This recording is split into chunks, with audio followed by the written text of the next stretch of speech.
This is a University of Otago podcast.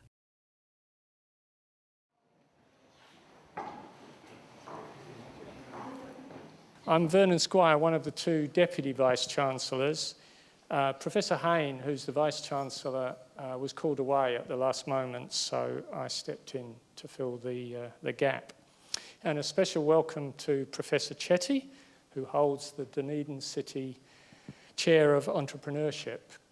We're very pleased that you made the right call and came to join us at the University of Otago.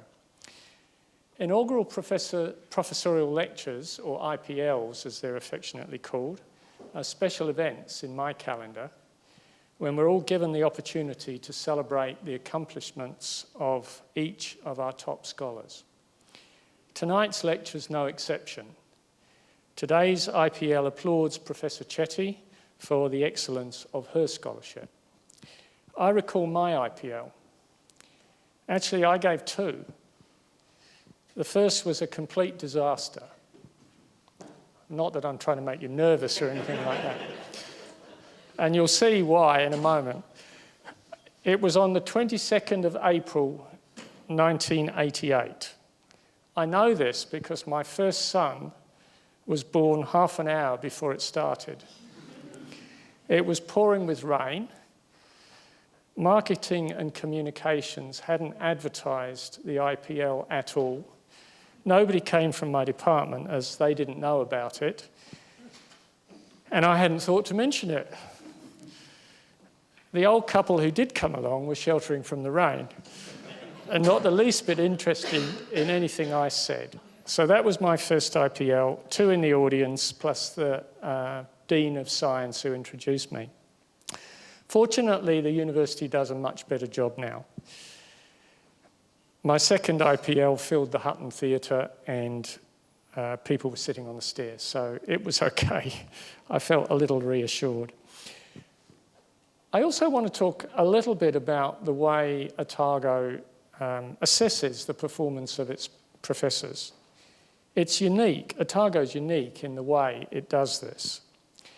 It assesses appointments, it assesses promotions, and it assesses continued performance in terms of outstanding productivity in both research and teaching, and an expectation of significant leadership. Some of you will have seen the debate recently in the ODT, where the VC and the two DVCs wrote an opinion piece focused on what we expect from our professors. In sum, all-round excellence. Performance in teaching without research, for example, is not enough. And neither is performance in research without teaching. Tonight, Professor Chetty will only have time to show us just a small part of her considerable scholarship. And I now pass to Professor Benwell to introduce her with a brief biography. Thank you, Professor Squire. Ladies and gentlemen, Professor Sylvie Chetty holds the Dunedin City Council Chair in Entrepreneurship and is the Director of our Centre for Entrepreneurship in the Otago Business School. She joined the university in August 2012. Sylvie has worked in Iran, South Africa and Swaziland. In New Zealand, she's been employed, well, I assume she was, but at Canterbury, Victoria, Massey, and now, of course, Otago. Thank you, Sylvie, for that ultimate choice. She is also a research associate at Uppsala University, just north of Stockholm in Sweden. Her research platform is based on small to medium enterprises, SMEs, and she strives to understand, explain, and advance how they innovate and internationalise. Her research involves New Zealand firms, as well as several pan-country studies across Australasia, Scandinavia, and Europe. She develops and tests theories in international entrepreneurship that challenge existing paradigms, in other words, she's an academic, And these paradigm and challenges have practical relevance to the business world wanting to expand globally. Professor Chetty's lecture this evening provides an overview of her research on internationalisation of SMEs. It focuses on networks and how New Zealand companies can surmount the challenges they confront, maturing from the garage to the batch to exporting and global expansion. Professor Chetty, we welcome you and your family to the Otago Business School and to the University of Otago. Ladies and gentlemen, and assembled colleagues, I give you Professor Sylvie Chetty. Her lecture is entitled No Entrepreneur is an Island. Sylvie.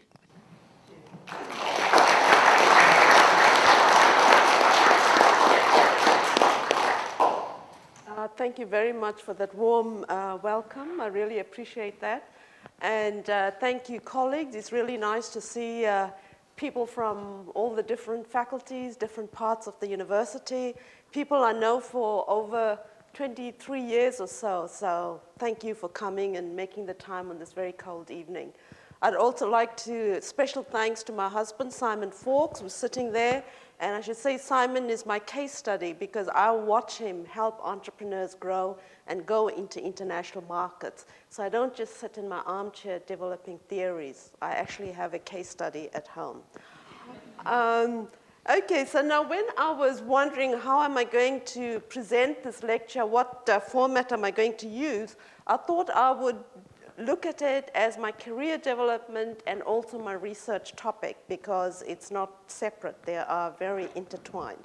Now, people who don't really know me will probably wonder, why do I have these two globes here on the slide?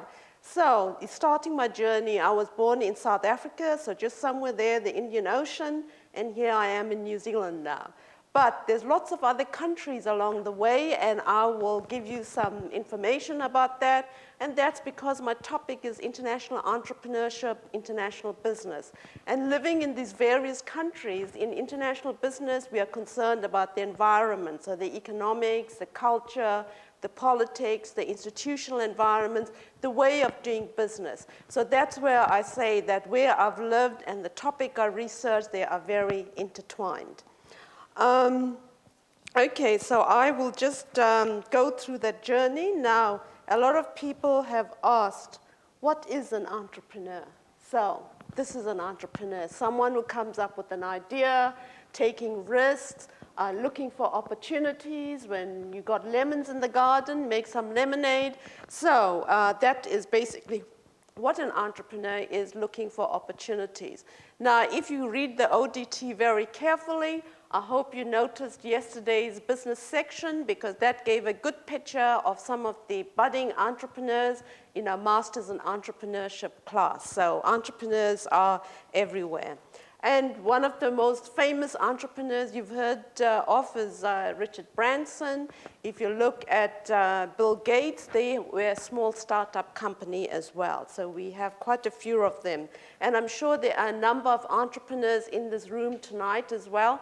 And I would acknowledge you, and maybe some of you don't realize it, but you are entrepreneurs.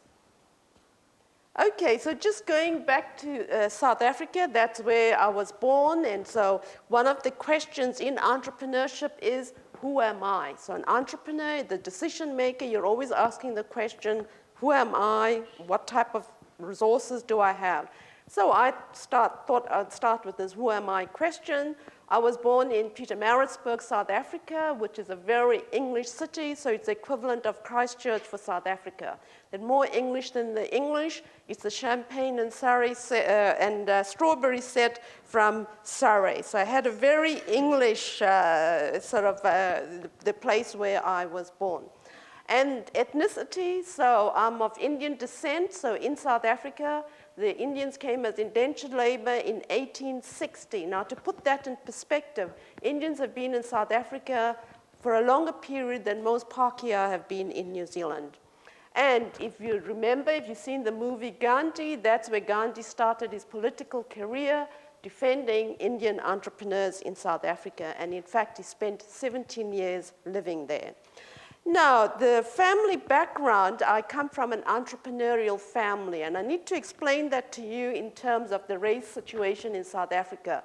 Most of you think of it as white and black, but there were 4 distinct races. You had the whites right at the top, then you had the mixed race, and then you had the Indians, and then you had the indigenous Africans. Now, the whites, they had most of the jobs in the trades positions were left for the coloreds, the mixed race. And then the Indians, most of them, it was a natural thing. They had to go and create their own jobs. So they were self-employed, they were entrepreneurs. And they came to South Africa to seek a better standard of living, so they really focused on education. So that's why with my family, it was very much entrepreneurial or really getting into education. So growing up in South Africa at that time, you become politically aware. You become very conscious of your environment. And it was also the Group Areas Act, people in distinct areas according to your race. And the school I went to was where the Indian entrepreneurs decided we can't rely on the government for an apartheid education. So the entrepreneurs put in £1, then it was called, and the business people put in £1, and then you got a decent education system going. So that was where the Indians decided to take it into their own hands because they valued education and how to develop that. Now, a familiar sight in my childhood, so imagine going to St. Clair Beach. Well, you couldn't go there, but you know there's a St. Clair Beach. You can't walk on the beach. You can't go to the restaurant.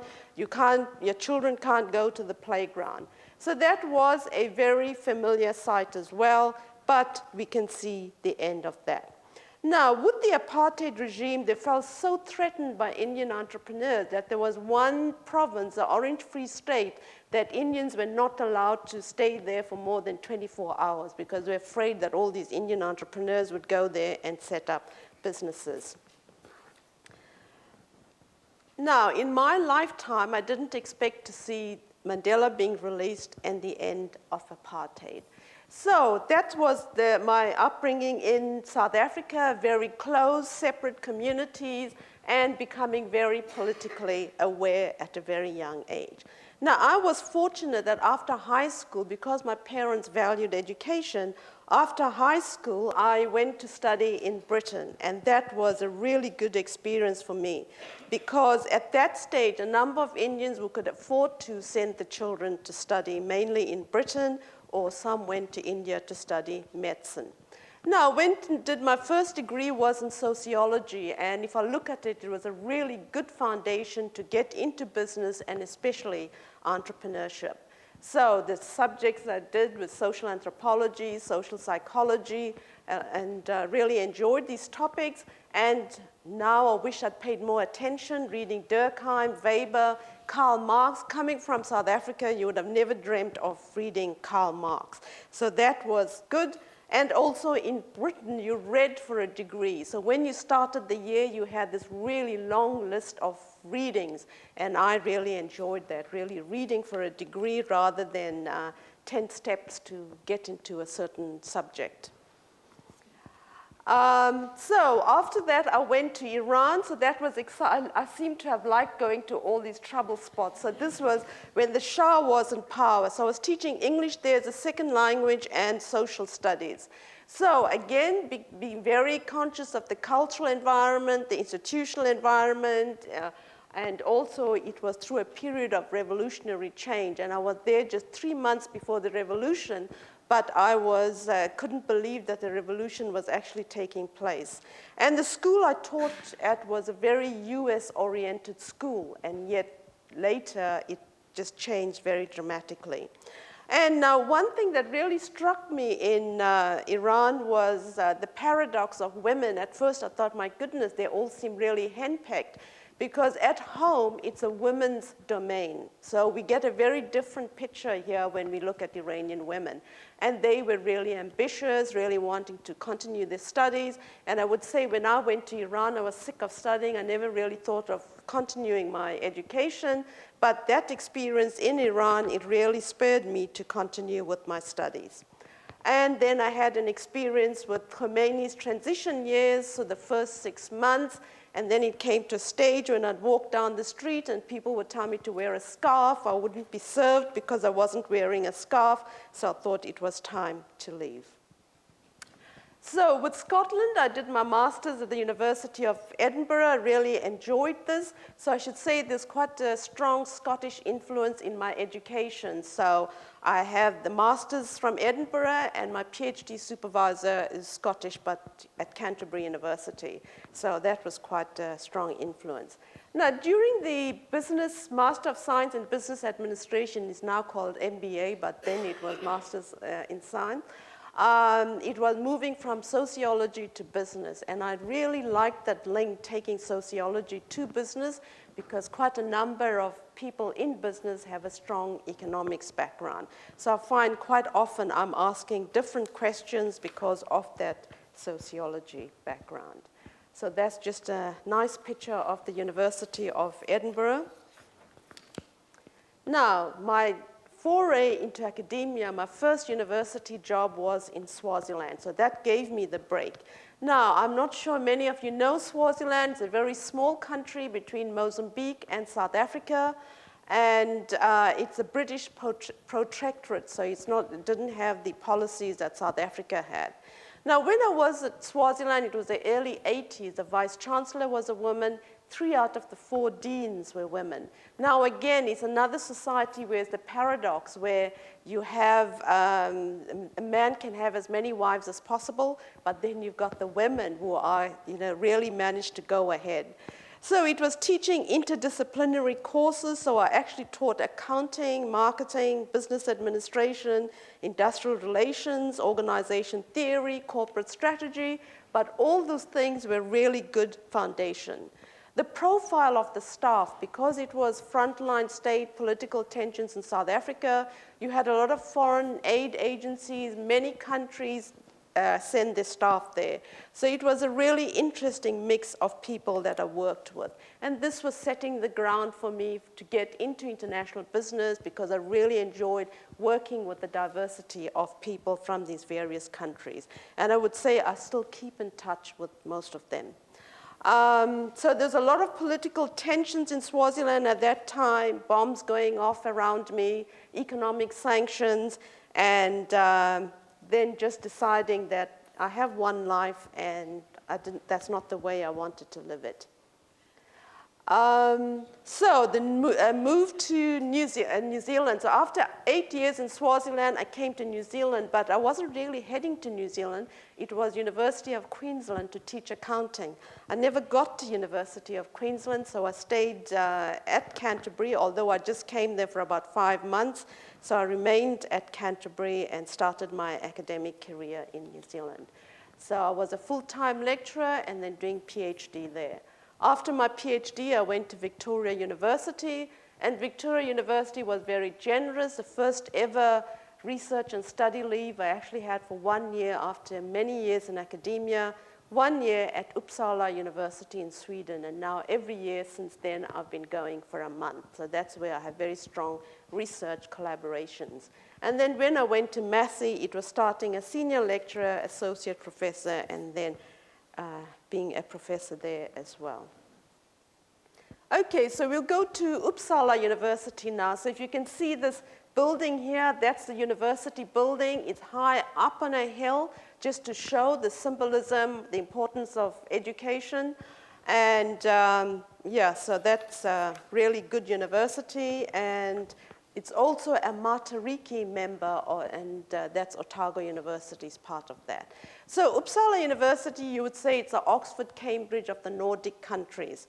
Founded in 1477, Celsius, the temperature, was a professor there. Linnaeus, if you're a botanist, the plant classification, was a professor there. 6 Nobel Prize winners. And the Department of Business Administration, a very rich research environment.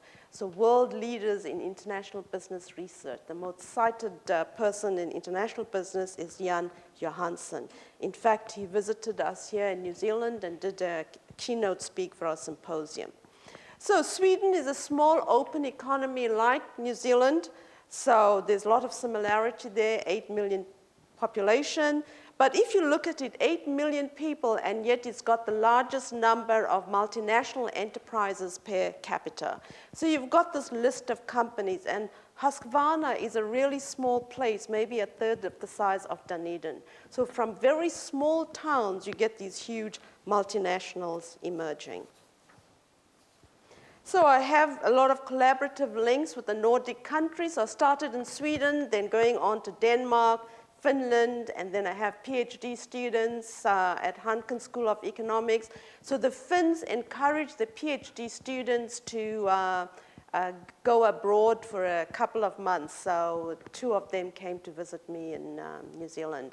And then PhD examinations. So the Finnish government is putting a lot of money into entrepreneurship because they don't want to just rely on Nokia, a large multinational. So if you look at it, there's a lot of work in international entrepreneurship from Finland and the Swedes as well.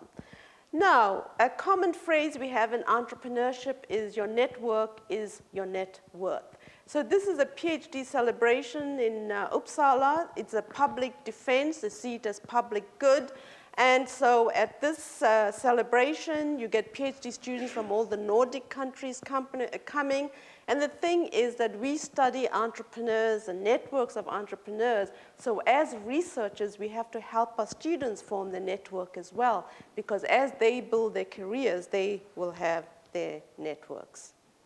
So the Swedes fascinated me because they hold on to the traditions, and yet they can really be modern. So you can see a maypole. They have the maypole dancing there, midsummer celebration. And if you look at identity in a global world, I went to this chap at this midsummer celebration where people wear traditional Swedish clothes, and it's a very important occasion. And he was wearing a kilt, so I thought maybe he is a Scotsman. So I went and talked to him, and it was a Swede who went to Edinburgh and liked the kilt so much that he wears it all the traditional festivals. He wears the kilt.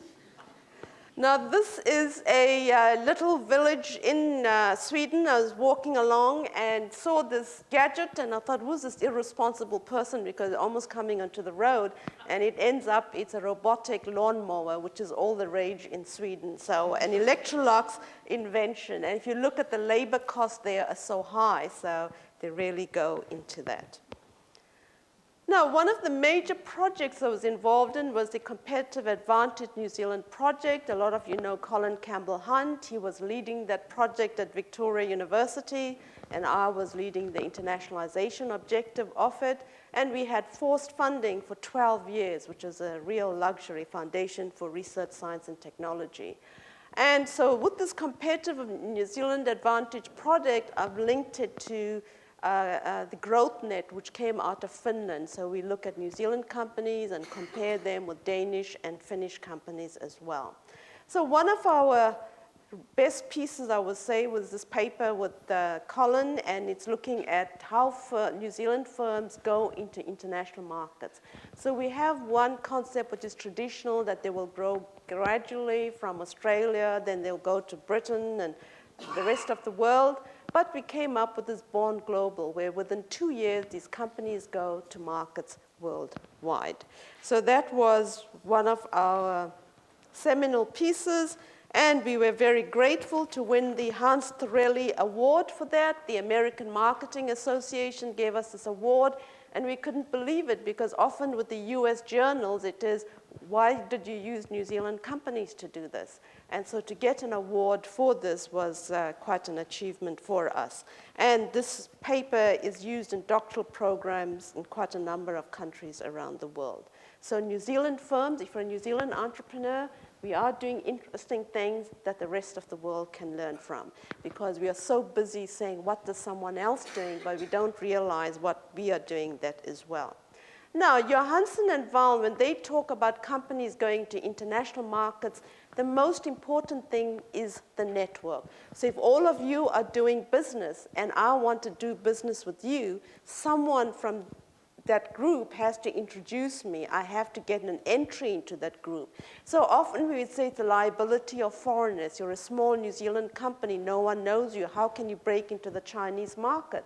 But what we are saying is it's a liability of being outside the network. You are not inside the Chinese network, so that's why it's difficult. It's not because you're a Kiwi firm and you are unknown.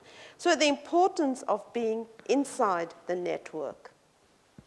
So just to go through the network, so this came out, it was mainly from religion. No man is an island. We all need each other to survive. We can't operate in isolation. The sociologists picked this concept up and use it in terms of social networks, how important that is. And then in business, we've picked it up. No business is an island. So you can see where I got the title from, no entrepreneur. Entrepreneurs cannot work in isolation. So if you're an entrepreneur working in isolation, you are lunch. So there's lots of, it's very risky and vulnerable to be working in isolation. So you've got a thick network here. You've got customers, suppliers, competitors, business support organizations. New Zealand, you've got NZTE, economic development units, industry associations. So there's this whole network of relationships that is important. So because small firms are so resource-strapped that they have to rely on their networks to get these resources. So I've done a few papers on social capital and internationalization strategy. So what are the resources that companies get from the networks? And this is what we call social capital. So we should look at the resources. So often it might be just money that you're getting from your network, maybe your family, your friends, business partners. And you can also get knowledge, you get information from the network, or even you just introduce them to someone else. So if you introduce me to an angel investor, you are playing an important role as well. You are part of my social capital. So it's the social capital and how it influences the internationalization mode, the way of doing business, whether I export to a market, whether I have a sales subsidiary, if I have a factory in that foreign market. So these are the various aspects that we consider as mode. And with these papers, I combined the data with my PhD student, Henrik Agdahl from Sweden. He's now a professor at University of Gothenburg. So it was Swedish companies and New Zealand companies. So with the paper, we talked about the 3 roles of social capital. So serendipity, we found a number of entrepreneurs will enter market just because of a chance event. So they're in a bookstore in the US and they find a major distributor there. The efficacy role means the usefulness of a network. So maybe they will find a business partner who has some useful knowledge that they could combine and come up with better products. Now, networks are not always very good. So you have this liability role where maybe you're stuck with the distributor who was not really selling your product. So that is a liability. And then we looked at relationships and the social capital dynamics. Now, some of you might be thinking, what's all this thing I'm talking about network? We have it in Dunedin. People tell me about the Tartan Mafia, the Maori Hill Mafia. Okay, so a lot of business is taking place within this network. You belong to social clubs, sports clubs. All these are part of your social capital. You have lots of friends. Okay, so this is what we mean by social capital, your networks, your relationships. Now, we have social media, and this is influencing how people network. So with this paper, it was Thor Sigvason was my PhD student from University of Iceland. And if you look at Iceland, it only has about 350,000 people. And it's very expensive, especially with the difficult period that Iceland is having now, to go to trade fairs and go around the world visiting their clients. So the Icelandic entrepreneurs really linked into social media. So that's using LinkedIn, social media example, LinkedIn, and we looked at how they enter and expand in foreign markets. So how they use the social networks on the web. So some ties, they know people very well. Sometimes it's a very weak tie, they don't know them very well. Or is it they know lots of people in the domestic market, or some of them just focus on relationships in the international markets. And So now, if we look at paradigm shifts, there's a young Icelandic entrepreneur, 24 years old, and look at how they do business. I broadcast my business ideas in cyber to get comments and possible crowdfunding. So we talk about crowdsourcing and crowdfunding. So it's no longer blokes tinkering in the sheds and coming up with innovative product. There are many different ways of coming up with innovative ideas and becoming international entrepreneurs. And often it's the young people who are leading the way with that. Now, a lot of the projects I work in also look at knowledge. How do companies learn about international markets? How do they go there? So you have things like you don't know what you don't know. Okay, so it's only with experience, learning from your mistakes. Often they think it's easy to go into international markets, and once they go there, they realize the challenges and pull out. We call that de-internationalization. We're learning from what we've learned, so the experiential knowledge, how do they build on that? So it's a past experience and how it is used to develop new knowledge. And it's also a number of New Zealanders go and do their OE. They've lived in the UK, US, Canada, around Asia, and they bring that knowledge back with them and the experience. It's how do you handle unexpected events? Life is not smooth flowing. You're following a strategic plan. They are the unexpected events. And learning from previous collaborative relationships and also learning from failures. A lot of the really successful firms say our success is because we have learned from failures. Sometimes being successful can be a bad thing. You become very complacent and nothing really happens. So there's a lot because they're arrogant, they've been successful in the past, and that can be constraining. So becoming victims of their own success. The types of networks, now not everyone knows how to collaborate. So often these companies are learning in the domestic market how they should collaborate. They have distribution networks, collaborate with competitors as well. I think this horrifies economists, is how can you possibly collaborate with competitors? But there are lots of examples we have where that happens.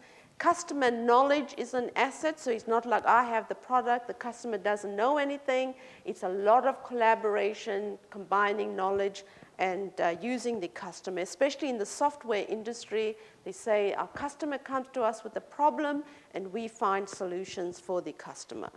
Then we have market knowledge and technological knowledge. So it's all gained from the business network.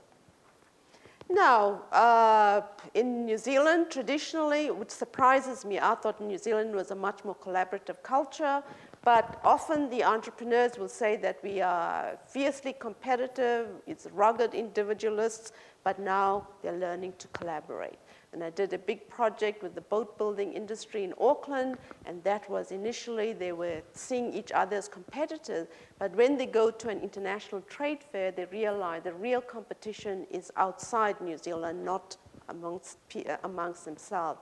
So we have this, the NZTE had the slogan, collaborating to compete internationally. So if you want to go international, collaborate with each other. So the social networks, so when when the salesperson or international business manager comes back with this huge P card because of the expense account, but there is a reason for that, okay? Because it's trust building, they need to socialize, and the trust building during this period. And you find the mateship, you employ people that you know. But we also have, there's a counter to this. You can't be too friendly and only employ your mates, because we have something called the paradox of over-embeddedness. So if you're all just employing each other, just with your friends, there are no new ideas coming in. So lots of cases where the industrial districts have, in Italy especially, have failed because they just blocked out new ideas coming in. So if you're over-embedded, that can be a problem. Now, you hear business people talking about emotion, intuition, so it's not just facts. So there's a lot to do with gut feeling as well. If I ask, how did you choose a distributor? They say it is gut feeling. So it's not just facts and technicalities. The emotion side is important. And so now this quote is interesting because it's from a managing director. So if you interview the founder will really emphasize the importance of relationships, the people will help them build the business. But this interview with the manager, so as the business grows and a manager comes in, then the more formal procedures become important. So here he talks about you don't get the chief executive shaking hands and hijacking a project. This is a project I had with Denmark and Finland, and this was looking at how companies use the networks to come up with new ideas, to innovate, and to commercialize the innovations. Now, the underlying things here are the resources and the network, so they can't do it alone. So we look at all the networks that they're dealing with. Now, there's also these different sides to looking at networks. Some look at networks as you just let them develop in an organic way, a natural way. Others say, no, you have to be much more strategic, much more structured in developing your networks. So with this project, Christian Moller, some of you might know of him, and he was very much linear thinking. But when we went and did the interviews, you realize that people move back and forth. It's not just a nice, smooth-flowing linear process. So it's a virtuous cycle. You might start with the innovation, offering development, but then you have to go back to the innovation and keep redeveloping your product. So it's not just moving in one direction. So just some quotes from that study. I'll just give you some examples. Now, a lot of my research is also in-depth, qualitative, ethnographic, so I get the words, and the words explain theories to me. So the growth of the firm is not the central focus for these SMEs, but managing growth is important. So it's not just growing, you have to grow at a manageable rate. Now, this is because rapid growth can be destabilizing, especially when they're resource poor.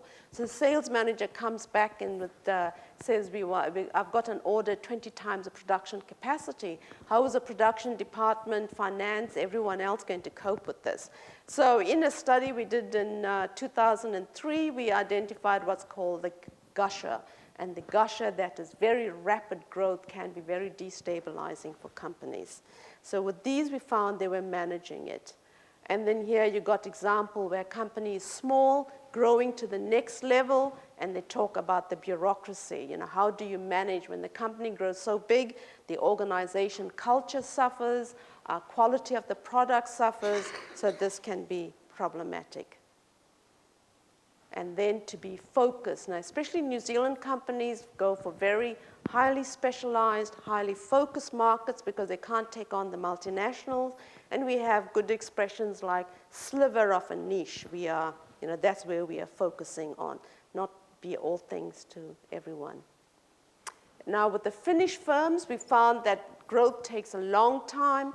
It is very creative about how to manage this process. And with some of these Finnish firms, they had what's called, now this is a direct translation from Finnish to English, sidekick business, where your main business, you're running out of resources, and in order to grow, you just have some other small business so you can get enough money to finance your main business. So that's one of the things that was common amongst the Finnish companies.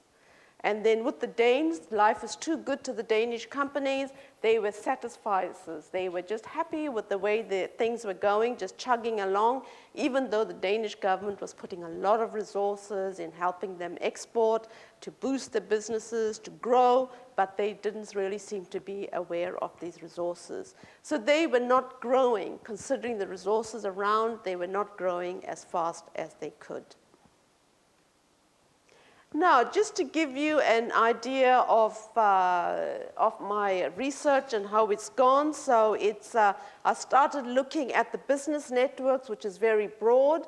So every business will have suppliers, distributors, customers, and competitors. And then I go another level down, going to the type of relationships, so they're business relationships and social. So business relationship might be your business partners, your accountant, your lawyer. Your social relationships will be your family, your friends, the people you have at your sports club.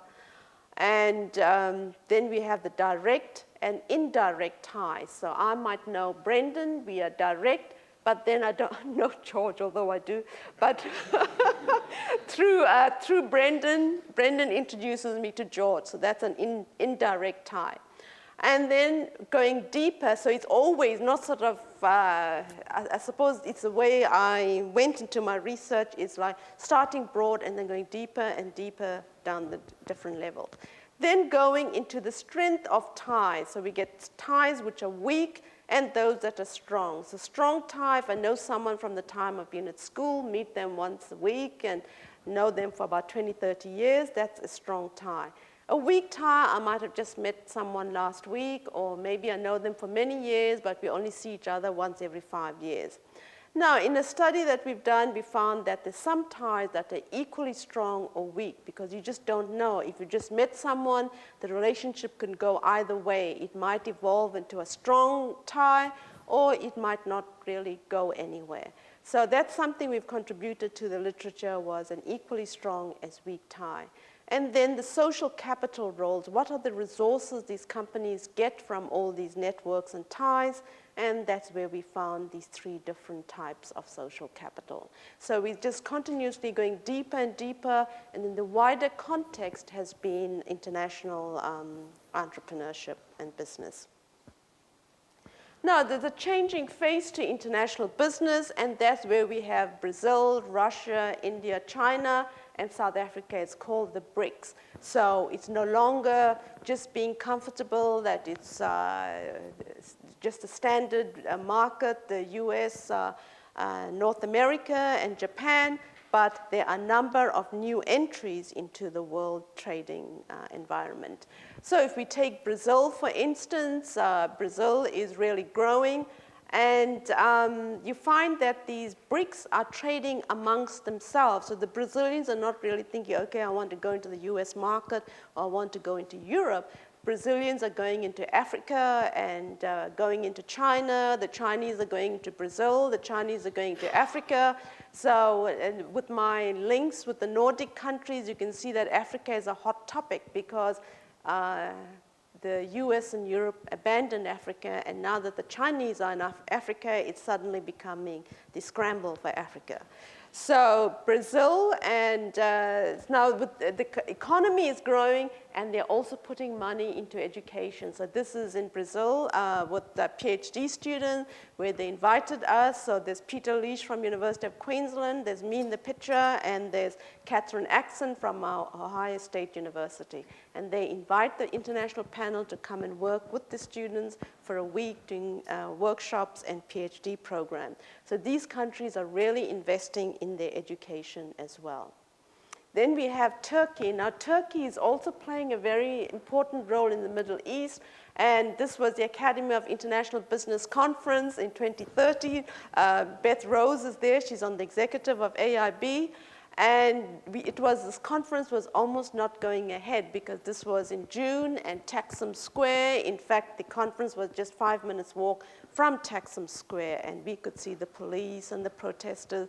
And we said, well, we are international business scholars. We have to know what it's like to do business in these countries. So what do international entrepreneur, international business people experience? So to actually go there and experience it for ourselves. So Turkey so it's going to be interesting to see how they deal with this political situation, because it was becoming a major player in the region. Then we have places like Estonia, former USSR, and these countries are emerging, high unemployment in Europe, and they're pushing. We can't create jobs in government, or we don't have enough multinational companies, so the youngsters have to go and create their own jobs, become self-employed, become entrepreneurs. But not all countries value entrepreneurship. So in places like Estonia, if you're an entrepreneur, you're seen as a loser, because you couldn't get a government job, you couldn't get a large no one wanted to employ you. So it's not always seen as favorable in various countries. So just to give you a background of my research, I would say I was in marketing departments, but looking at my research from the level of the firm, because most people in marketing departments are looking at the customer, but I was looking at the firm level, and it was more in the international marketing. Then bringing in the business network theories into my research and linking it into international business. So it's hard to say where's international marketing and where is international business, where, what is the difference in these domains, and contributing to international entrepreneurship. Now, I should say with this research, it was when I was at Uppsala University for that 1 year in 1997. Every week I used to go to the business network seminars, because that was Håkan Håkansson. He's one of the founders of the Industrial Marketing and Purchasing Group. And then I used to go to Jan Johansson's seminars on the internationalization process. And so bringing these two together, one was in marketing, the other person was in business, and integrating it.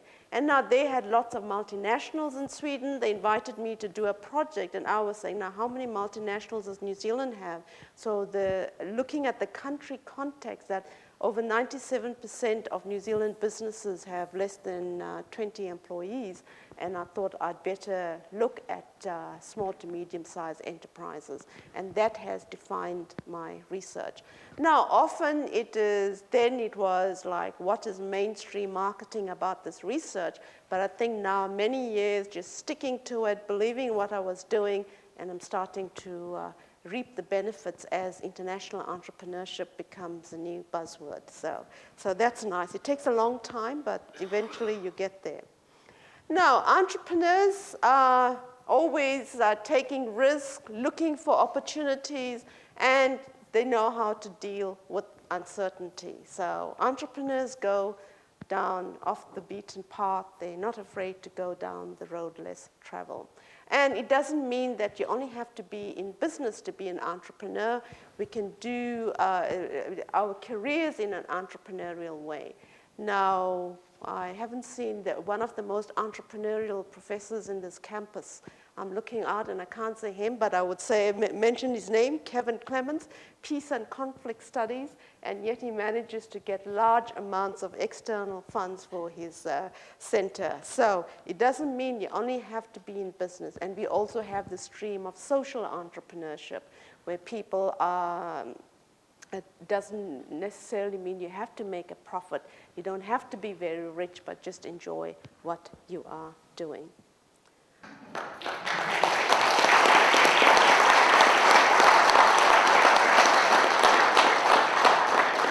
Well, thank you very much, Sylvie, for a really inspiring talk. I think one thing you've taught us is that an entrepreneur is not an island, an entrepreneur is a gypsy, or an entrepreneur is a frequent flyer. And an entrepreneur is obviously a really good orchestrator as well, a good choir director. You are probably one of the most international entrepreneurship researchers I've ever come across, really, with the amazing life that you've led, and also those amazing networks that you've developed, not only in New Zealand, but in many overseas countries, and particularly in Scandinavia. But one of the things that people might overlook is the fact that Sylvie's contributed quite a lot to New Zealand as well, New Zealand business, and particularly with her work with the Cairns project with Colin's here?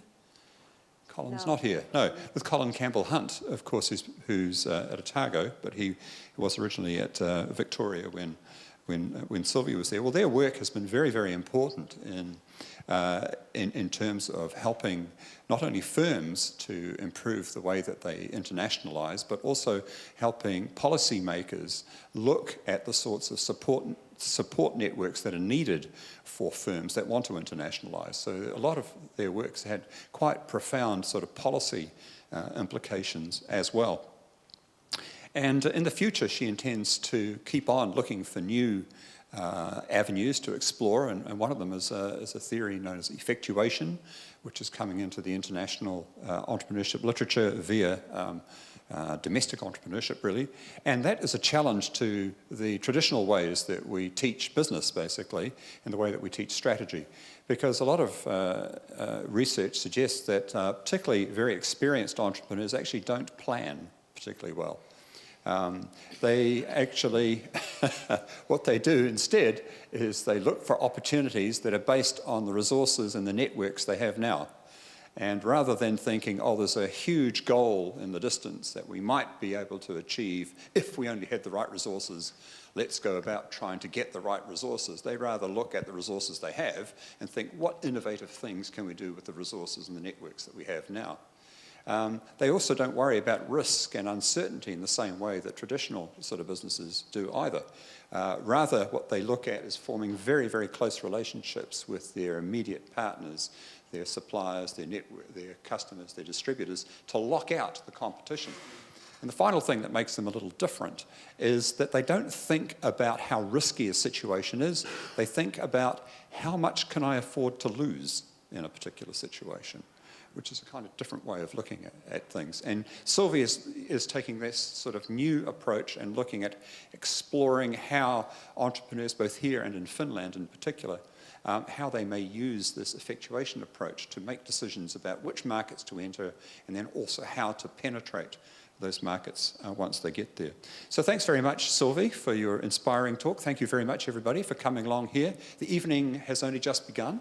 We'd like to invite you over to the staff club, and Vernon's pointing to something that's sitting over there, which I hadn't quite forgotten. Unlike Vernon, who was at a... Can I tell that story? Vernon went to one of these IPLs and then forgot where the after party was.